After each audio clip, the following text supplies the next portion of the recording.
Dos chicas de 17 años salieron de un pub llamado El Fin del Mundo. Sus cuerpos aparecieron al día siguiente. Escocia tardó 37 años en condenar al responsable. Un asesino en serie mató familias enteras mientras dormían. Luego se defendió solo en el juicio y casi ganó. Y una mujer fue asesinada por un hombre que la policía identificó desde el primer mes.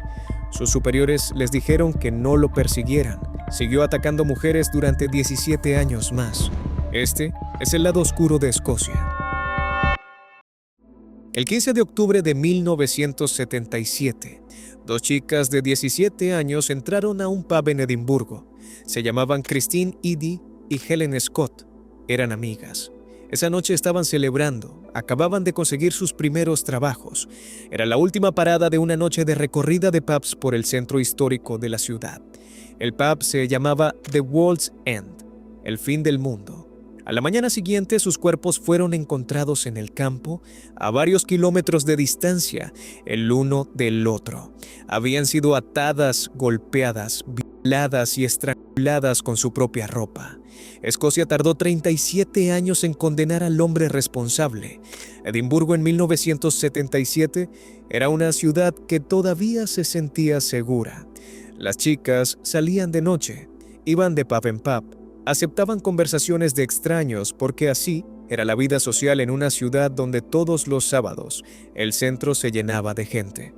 Christine y Helen no eran imprudentes, eran jóvenes, estaban celebrando y confiaron en dos hombres que se acercaron a ellas en el pub con la facilidad de quienes han hecho esto antes. Uno de esos hombres era Angus Sinclair. Tenía 31 años. Era pintor de casas, estaba casado, tenía hijos y tenía un historial criminal que, de haber sido manejado de manera diferente por el sistema, lo habría mantenido en prisión mucho antes de que Christina y Helen cruzaran la puerta de The World's End, porque Angus Sinclair había matado antes. En 1961, cuando tenía apenas 16, Angus Sinclair estranguló a Mary Gallagher. Fue condenado por homicidio culposo, salió de la cárcel. En los años siguientes fue condenado por violación y agresiones sexuales a niños. Volvió a la cárcel, salió de nuevo. El sistema lo procesó, lo condenó, lo liberó. Y en octubre de 1977, Angus Sinclair estaba libre, casado con una mujer llamada Sarah Hamilton, y esa noche salió con su cuñado, Gordon Hamilton, al centro de Edimburgo. En The World's End se acercaron a Christine y Helen. Nadie sabe exactamente qué les dijeron. Nadie sabe cómo las convencieron de irse con ellos. Pero las cámaras del pub, rudimentarias en 1977, pero existentes, las registraron saliendo con los dos hombres poco antes del cierre. Eso fue lo último que alguien vio de ellas con vida. A la mañana siguiente, un granjero encontró el cuerpo de Christine Eady en Gosford Bay, Aberlady, a unos 30 kilómetros al este de Edimburgo. Estaba atada con su propia ropa. Había sido violada y estrangulada. Horas después, el cuerpo de Helen Scott fue encontrado en un campo cerca de Haddington, a varios kilómetros de donde estaba Christine. El mismo patrón, las mismas marcas, la misma brutalidad calculada. La investigación que se abrió fue una de las más grandes en la historia de la policía escocesa. Entrevistaron a más de 3,000 personas. Revisaron miles de registros, colocaron carteles en toda la ciudad pidiendo información. Nada. Durante casi 20 años, el caso permaneció sin resolver. Christine y Helen se convirtieron en parte del folclore oscuro de Edimburgo, las chicas del pub del fin del mundo, cuyo asesino nunca había pagado. En 1995, el mundo del crimen cambió. El ADN se convirtió en herramienta estándar de investigación criminal en el Reino Unido, y la policía de Escocia empezó a revisar casos sin resolver con la nueva tecnología. Angus Sinclair, que en ese momento ya estaba cumpliendo cadena perpetua por el asesinato de Mary Gallagher y por una serie de violaciones a menores, fue contactado. La policía le pidió una muestra de ADN voluntaria. Él la dio, sin objeción, con aparente tranquilidad. Años después, cuando los investigadores analizaron las muestras preservadas del caso de Christine y Helen, encontraron una coincidencia, y luego otra: el ADN de un segundo hombre en la ropa de Helen. Ese perfil tardó años más en ser identificado, pero eventualmente coincidió con el de Gordon Hamilton, el cuñado de Sinclair, que había muerto de cirrosis hepática en 1996. Los dos hombres que mataron a Christine y Helen, uno muerto, el otro en prisión por otros crímenes. La policía estaba convencida. Tenían el ADN. Tenían las fibras del auto de Sinclair coincidiendo con fibras encontradas en los cuerpos. Tenían años de trabajo forense acumulado. Llevaron el caso a juicio en 2007 y entonces ocurrió algo que Escocia no olvidó. El juicio de 2007 colapsó. El juez Lord Clark dictaminó que la evidencia presentada por la fiscalía era insuficiente y retiró el caso del jurado antes de que pudiera deliberar. En términos legales, eso equivalía a una absolución, y bajo la ley escocesa y la mayoría de los sistemas legales del mundo, eso significaba que Angus Sinclair no podía ser juzgado de nuevo por los mismos crímenes. El principio de double jeopardy, doble juzgamiento, lo protegía. Los padres de Christine y Helen, que llevaban 30 años esperando justicia, vieron como el hombre que todos los investigadores creían responsable salía del juzgado sin condena. Sinclair, desde la sala, sonrió. Pero Escocia no lo dejó pasar. El colapso del juicio de 2007 generó una presión pública y política enorme para reformar la ley de double jeopardy. ¿Cómo era posible que un hombre absuelto por insuficiencia de evidencia no pudiera ser juzgado nuevamente si aparecía evidencia nueva y concluyente? En 2011, Escocia cambió la ley. El Double Jeopardy Act permitió que, bajo circunstancias excepcionales, incluyendo el surgimiento de nueva evidencia, alguien absuelto pudiera ser llevado a juicio de nuevo. Angus Sinclair fue la razón por la que esa ley existía, y fue el primero en ser juzgado bajo ella. El segundo juicio comenzó en octubre de 2014. Duró 5 semanas. La fiscalía presentó el ADN, las fibras del auto, el análisis forense de las heridas y el patrón de comportamiento de Sinclair a lo largo de décadas. El jurado deliberó 2 horas y media. El 14 de noviembre de 2014, 37 años después de la muerte de Christine y Helen, Angus Sinclair fue declarado culpable de sus asesinatos. La sentencia fue la más larga jamás dictada por un tribunal escocés, 37 años de prisión mínima, lo que significaba que para ser elegible para libertad condicional, Sinclair tendría que haber vivido hasta los 106 años. No vivió tanto. Murió en la prisión de Glen Oak Hill el 11 de marzo de 2019. Tenía 73 años. Ese mismo día, el programa de televisión de la BBC, Crime Watch Roadshow, transmitió un perfil de los crímenes del World's End. La ironía del timing no pasó desapercibida. Pero hay algo más en la historia de Angus Sinclair que trasciende los crímenes del World's End. La policía escocesa cree que Sinclair mató al menos a 6 mujeres más, todas en Escocia, todas en los años 70 y 80. Nunca fue formalmente acusado por esas muertes. En algunos casos, la evidencia no era suficiente. En otros, los cuerpos nunca fueron encontrados. Esas víctimas no tienen un veredicto. Sus familias no tienen cierre. Y Gordon Hamilton, el cuñado, el segundo hombre cuyo ADN estaba en el cuerpo de Helen, nunca fue juzgado. Murió en 1996, antes de que la evidencia lo señalara. Nunca respondió por lo que hizo esa noche en 1977. Christine Eddy y Helen Scott tenían 17 años. Habían conseguido sus primeros trabajos. Estaban celebrando el inicio de su vida adulta. Salieron a beber algo y no volvieron a casa. Y el hombre que las mató se sentó durante décadas en las mismas cárceles del sistema que una vez lo había liberado, esperando que el tiempo fuera suficiente para que el mundo olvidara. Casi lo logra. Nuestro próximo caso también viene de Escocia. También involucra a un hombre que el sistema liberó antes de tiempo. También involucra a familias que esperaron décadas por justicia. Pero Peter Manuel operó antes de que existiera el ADN, antes de que existieran las cámaras de seguridad, y en un tiempo en que un asesino podía moverse entre ciudades matando familias enteras sin que nadie conectara los puntos. Lo llamaban The Beast of Birkenshaw, y se defendió a sí mismo en el juicio con una brillantez que aterrorizó al tribunal. En el caso anterior hablamos de un sistema que liberó a un asesino varias veces antes de que matara a Christine y Helen, un sistema que tardó 37 años en condenarlo.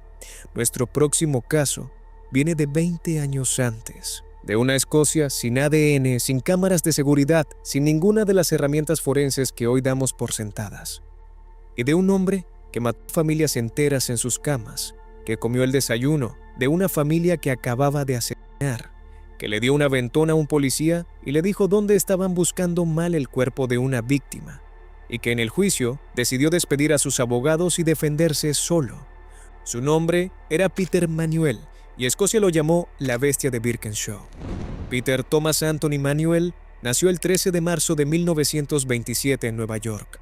Sus padres eran escoceses, habían emigrado a Estados Unidos en busca de una vida mejor. Cuando la Gran Depresión golpeó América, volvieron a Escocia y se instalaron en Birkenshaw, un pequeño pueblo en Lanarkshire, al sureste de Glasgow. Peter creció como un niño diferente, no en el sentido poético, en el sentido que preocupa. Era un solitario, un bravucón, alguien que desde pequeño encontraba formas de romper las reglas. A los 11 años ya tenía antecedentes por robo. A los 16 había atacado y violado a varias mujeres. Pasó años entrando y saliendo de instituciones de menores, de cárceles, de programas de rehabilitación que no rehabilitaron nada. En 1953, Manuel se instaló en Glasgow con su familia. Tenía 26 años, tenía un historial criminal extenso y tenía una convicción profunda de que era más inteligente que cualquier persona en cualquier sala. Esa convicción lo mataría, pero primero mataría a otros. El 2 de enero de 1956, Anna Neylands tenía 17 y caminaba sola de noche en East Kilbride cuando Peter la atacó. La golpeó repetidamente con una barra de hierro. La violó, la mató. La policía de Lanarkshire lo interrogó. Era un delincuente sexual conocido en la zona. Su padre le dio una coartada. No había evidencia suficiente. Lo soltaron. Manuel mató de nuevo, en septiembre de 1956, y rompió en la casa de la familia Watt en Burnside. Marion Watt, 45 años, su hija Vivian de 16, y la cuñada de Marion, Margaret Brown, de 41. Los mató a los tres mientras dormían, disparándoles en la cabeza. El marido de Marion, William Watt, estaba de viaje en ese momento. La policía lo arrestó convencida de que era el culpable. Pasó 67 días en prisión por crímenes que no había cometido. Manuel continuaba libre. Durante 1957 siguió matando. En diciembre, Isabel Cook, 17 años, iba camino a un baile. Desapareció. La policía buscó su cuerpo durante semanas sin encontrarlo. Sus ropas aparecieron en distintos lugares, pero nada más. El 1 de enero de 1958, la noche de Año Nuevo, Hogmanay en Escocia irrumpió en la casa de la familia Smart en Uddingston. Peter Smart tenía 45 años, su esposa Doris 42, su hijo Michael 10. Los mató a los tres mientras dormían, disparos en la cabeza.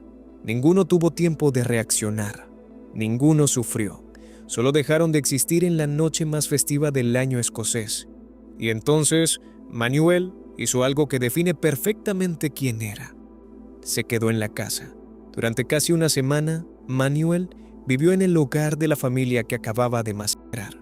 Comió su comida, alimentó al gato de la familia, le ponía leche en un plato todas las mañanas, durmió en sus camas, usó su auto y en algún momento abrió la alacena y se sirvió un tazón de cereal de desayuno de los niños.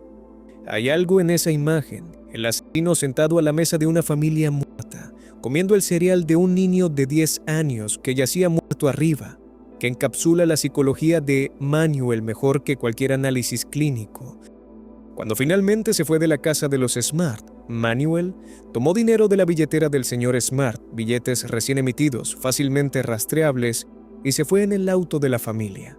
En el camino de regreso a Glasgow, recogió a un autoestopista. El autoestopista era un policía fuera de servicio llamado Robert Smith. Los dos hombres conversaron durante el trayecto. En algún momento, Smith mencionó la desaparición de Isabel Cook y los esfuerzos de búsqueda. Manuel le respondió con calma que la policía estaba buscando en el lugar equivocado. Tenía razón. Él sabía exactamente dónde estaba Isabel Cook, porque él la había matado y enterrado ahí. El 14 de enero de 1958, la policía finalmente actuó. Habían rastreado los billetes robados de la billetera de Peter Smart hasta Peter Manuel. Fueron a la casa familiar en Birkenshaw y arrestaron al padre de Manuel. Una táctica calculada. Funcionó. Peter Manuel se entregó voluntariamente. Dijo que liberarían a su padre si él hablaba. Y habló. Confesó 18 asesinatos. Solo fue juzgado por 8, los que había suficiente de evidencia para procesar. Y durante el juicio hizo algo que dejó atónito al tribunal y a la prensa escocesa. A mitad del proceso despidió a sus abogados y decidió defenderse a sí mismo. Lo que siguió fue uno de los juicios más extraordinarios en la historia legal escocesa. Manuel, sin formación jurídica, sin preparación formal, se interrogó a testigos, presentó argumentos, cuestionó evidencia forense e intentó construir una defensa que descartaba su responsabilidad en varios de los crímenes. Su inteligencia era genuina. Su capacidad para manipular el lenguaje y la narrativa era real. En un momento llevó a los investigadores al campo, donde había enterrado a Isabel Cook. Caminó por el terreno irregular, miró hacia abajo y dijo: «Estoy parado sobre ella ahora mismo». Y tenía razón. El juez Lord Cameron lo observó durante semanas y llegó a una conclusión que quedó registrada en la historia legal escocesa. Manuel era muy malo sin estar loco. No era un enfermo que no entendía sus actos. Era alguien que los entendía perfectamente y los cometía de todas formas. El jurado deliberó 2 horas y media. Peter Manuel fue declarado culpable de 7 asesinatos. Fue condenado a muerte. El 11 de julio de 1958, Peter Manuel fue llevado a la horca en la prisión de Barlinnie en Glasgow. Tenía 31 años. Fue el penúltimo hombre ahorcado en esa prisión y el antepenúltimo ejecutado en toda Escocia. 7 años después de su muerte, Gran Bretaña abolió la pena de muerte. Sus últimas palabras, dirigidas al verdugo mientras le colocaban el lazo al cuello, fueron: «Suban el volumen de la radio y me iré tranquilo». Tranquilo, hasta el final. Con esa misma frialdad con la que había comido cereal en la cocina de una familia muerta. Con esa misma distancia que le había permitido sentarse al lado de un policía y hablarle de una víctima que él mismo había enterrado. Peter Manuel confesó 18 asesinatos. Fue juzgado por 8, condenado por 7. ¿Qué pasó con los otros 10? Algunos casos nunca tuvieron suficiente evidencia para llevarse a juicio. Algunos cuerpos nunca fueron encontrados. Un asesinato en Inglaterra fue atribuido a él después de su muerte, cuando la investigación lo conectó retroactivamente. William Watt, el marido de Marion, que había pasado 67 días en prisión por los crímenes de Manuel, fue liberado. No recibió una disculpa formal del Estado escocés durante décadas, y la familia de Anne Neilands, la primera víctima, la de 17 años atacada con la barra de hierro, nunca tuvo un veredicto. Manuel confesó haberla matado. Un zapato de Anne fue encontrado en su posesión, pero la evidencia no fue considerada suficiente para incluirla en los cargos del juicio. La justicia tiene bordes irregulares, y a veces los más afectados son quienes quedan fuera de esos bordes. Nuestro último caso de hoy también involucra una víctima que el sistema tardó demasiado en ver. También involucra una investigación que duró décadas. Y también termina con un asesino que había matado antes de que alguien conectara los puntos. Pero el caso de Emma Caldwell tiene algo que Manuel y Sinclair no tienen: una condena que llegó en 2024, casi 20 años después del crimen, y un escándalo sobre cómo la policía escocesa trató de encontrar un culpable en el lugar equivocado mientras el verdadero asesino seguía libre. Les hablo de Emma Caldwell. El 4 de abril de 2005, Emma Caldwell fue vista por última vez en una cámara de seguridad en el sur de Glasgow. Eran las 11 de la noche. Caminaba sola por Butterbiggins Road. Emma tenía 27 años. Había crecido en una familia amorosa en Glasgow. Era cercana a sus padres, William y Margaret, y a su hermana. Pero su vida había tomado un giro oscuro años antes, cuando su hermana murió. El dolor fue demasiado. Emma empezó a consumir heroína para anestesiarlo, y para financiar ese consumo, trabajaba como trabajadora sexual en las calles del sur de Glasgow. Su madre Margaret lo supo, lo aceptó, siguió amándola, Siguió llamándola. Siguió esperando que algún día Emma pudiera salir de ese ciclo. Esa noche de abril fue la última vez que alguien la vio. El 8 de mayo de 2005, 5 semanas después de su desaparición, el cuerpo de Emma fue encontrado en Linefield Woods, un bosque remoto y aislado cerca de Biggar, en South Lanarkshire, a unos 65 kilómetros al sureste de Glasgow. Estaba desnuda. Había sido estrangulada con las manos y con un cable. Sus ropas, su teléfono y sus pertenencias personales habían desaparecido. Alguien los había descartado deliberadamente para dificultar la investigación. La policía de Strathclyde, que en ese entonces manejaba la zona, abrió una investigación llamada Operation Grail. Y en las primeras semanas, los detectives a cargo identificaron a un sospechoso. Su nombre era Ian Packer. Packer tenía 32 años en 2005. Era conocido en los círculos donde trabajaban las mujeres como Emma. Las había contactado, había usado sus servicios y varias habían reportado que era violento, agresivo, que las llevaba en auto a zonas aisladas, que hacía cosas que las aterrorizaban. El perfil encajaba perfectamente con lo que le había pasado a Emma. Alguien que la conocía del ambiente, que tenía auto, que la había llevado a un bosque remoto. 4 detectives de Operation Grail dijeron años después públicamente que estaban convencidos de la culpabilidad de Packer desde el principio. Uno de ellos, el detective retirado Willie Mason, dijo con todas las letras: "Estaba 100% seguro de que era él, pero sus superiores les dijeron que no lo persiguieran". En cambio, la investigación tomó otro rumbo. En 2007, 2 años después del asesinato, la policía arrestó a 4 hombres turcos que habían tenido contacto con Emma en los días previos a su desaparición. Los procesaron por su asesinato. Los llevaron a los tribunales. El caso colapsó. Los 4 hombres fueron absueltos. La policía había gastado 4 millones de libras esterlinas construyendo un caso contra hombres inocentes. Mientras tanto, Ian Packer seguía libre. Y seguía atacando mujeres. Después de que la atención de la investigación se alejara de él, Packer cometió al menos 19 agresiones sexuales adicionales contra mujeres. 19. Mujeres que fueron violadas, golpeadas, aterrorizadas. Mientras el hombre que debería haber estado en prisión seguía en la calle porque alguien en la cadena de mando había decidido que no era el sospechoso correcto. El detective retirado Mason fue contundente cuando habló públicamente. Le dieron licencia a Ian Packer para seguir ejerciendo su violencia contra las mujeres. Causaron una de las peores injusticias que he visto en mi carrera. El caso de Emma Caldwell permaneció sin resolver durante una década. Sus padres, William y Margaret, siguieron pidiendo respuestas, siguieron presionando. William Caldwell murió sin ver justicia para su hija. En 2015, el Lord Advocate de Escocia, el fiscal general del país, ordenó a la recién creada Police Scotland reinvestigar el caso desde cero. No solo el asesinato de Emma, sino los fallos de la investigación original. Y en 2018, la BBC de Escocia hizo algo que cambió el curso del caso. El programa de investigación Disclosure envió a una periodista, Sam Pauling, a entrevistar a Ian Packer. Lo entrevistó 2 veces. Packer habló.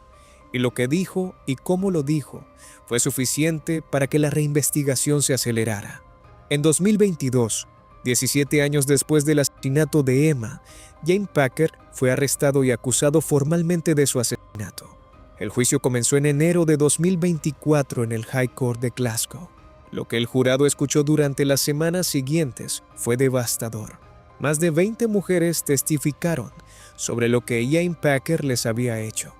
Relataron cómo las había recogido, cómo las había llevado a zonas aisladas, cómo las había amenazado, golpeado, violado. Una tras otra describieron un patrón de violencia sistemática que se extendía por años. La fiscalía presentó 17 líneas de evidencia circunstancial. Ninguna era un testigo directo del asesinato de Emma, pero juntas formaban un retrato imposible de ignorar. El jurado fue llevado físicamente al bosque de Linefield Woods para que vieran el lugar donde Emma fue encontrada, la distancia desde la carretera, el aislamiento, lo deliberado de la elección. El 28 de febrero de 2024, casi 19 años después de la muerte de Emma, el jurado deliberó y emitió su veredicto. Culpable, Ian Packer, fue declarado culpable del asesinato de Emma Caldwell y de 33 cargos adicionales de violencia física y sexual contra 22 mujeres, incluyendo 11 violaciones. La sentencia fue de cadena perpetua, con un mínimo de 36 años antes de poder solicitar libertad condicional. El juez Lord Beckett le dijo directamente: sus acciones han tenido consecuencias terribles y duraderas para sus víctimas. La madre de Emma, Margaret Caldwell, habló con la BBC de Escocia después del veredicto. Dijo que podía respirar de nuevo, y luego dijo algo más, algo que el sistema escocés todavía no ha terminado de procesar. Margaret cree que oficiales de la policía sabotearon deliberadamente la investigación de Packer durante una década. Tienen sangre en sus manos. Por demasiado tiempo han permanecido en las sombras, pero ahora deben responder por su traición. No son palabras de alguien que simplemente está dolida. Son palabras de alguien que lleva 19 años mirando documentos, escuchando testimonios, entendiendo exactamente lo que pasó. Y la evidencia le da la razón.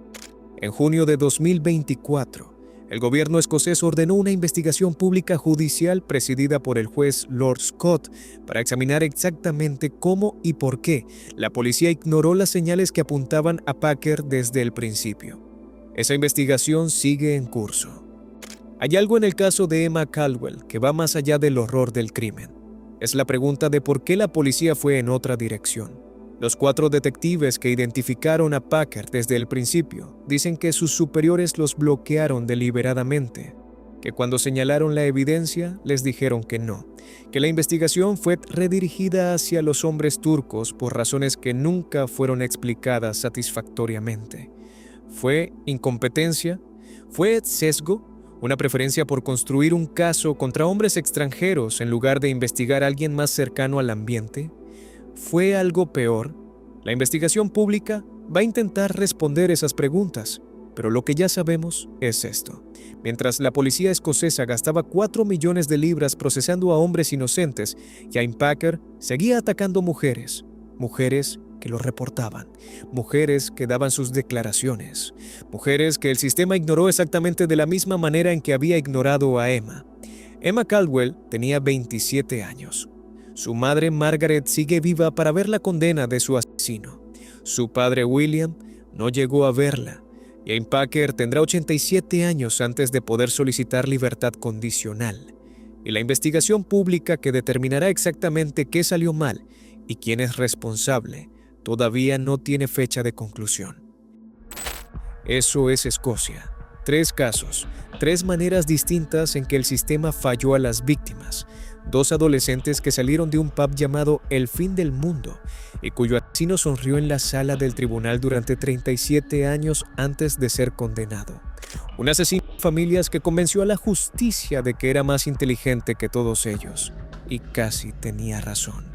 Y una mujer cuyo asesino fue identificado por la policía en las primeras semanas, ignorado por una década y que siguió atacando mujeres mientras el sistema miraba para otro lado.